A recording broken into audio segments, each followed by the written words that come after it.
இல்ல அதாவது 2006லேருந்து பார்த்தீங்கன்னா வந்து, கலைஞர் காலத்துல அந்த டிவி குடுத்த விஷயத்துலேருந்து பார்த்தீங்கன்னா, தேர்தல் அறிக்கைகள் வந்து அந்த குடுக்குற பொருள பத்தி அது அப்ப கதாநாயகன்னு எல்லாம் வர்ணிச்சாங்க.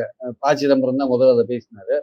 வர்ணிச்சாங்க. அதுக்கப்புறம் இவங்க வந்து ஜெயலலிதா வந்து என்ன பண்ணிட்டாங்க, மிக்ஸி, கிரைண்டர், ஃபேனுன்னு அப்படி குடுக்க ஆரம்பிச்சுட்டாங்க.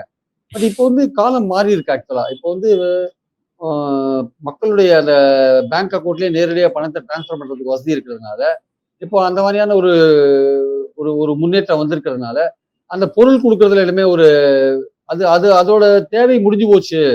அடுத்த கட்டமா மக்கள வந்து பொருளாதார ரீதியில வந்து கொஞ்சம் அவங்கள வந்து சுயசார்பா கொண்டு வரணும். அப்படின்ற ஒரு விஷயம் இருக்கும்போது, அவங்களுக்கு பணத்த கையில குடுக்குறது பெட்டர்ன்னு தான் வந்து இந்தியா முழுக்க அந்த மாரியான ஒரு விஷயங்கள் போயிட்டு இருக்கு. ஈவன் ஃபாரின்லலாம் பார்த்தீங்கன்னா கூட வேலை இல்லாதவர்களுக்கான அலவன்ஸ் போன்ற விஷயங்கள், முதியோர்களுக்கான அலவன்ஸ் போன்ற விஷயங்கள்லாம் பல ஐரோப்பிய நாடுகள்ல இருக்கு. அங்கெல்லாம் வந்து எல்லாருக்குமே அந்த பணம் குடுக்குற விஷயங்கள்லாம் நடந்துன்னு தான் இருக்கு. அதனால வந்து பணம் குடுக்குறது வந்து ஒண்ணும் புதுசு இல்ல. உலக அளவுலலாம் ஒண்ணும் புதுசெல்லாம் கிடையாது.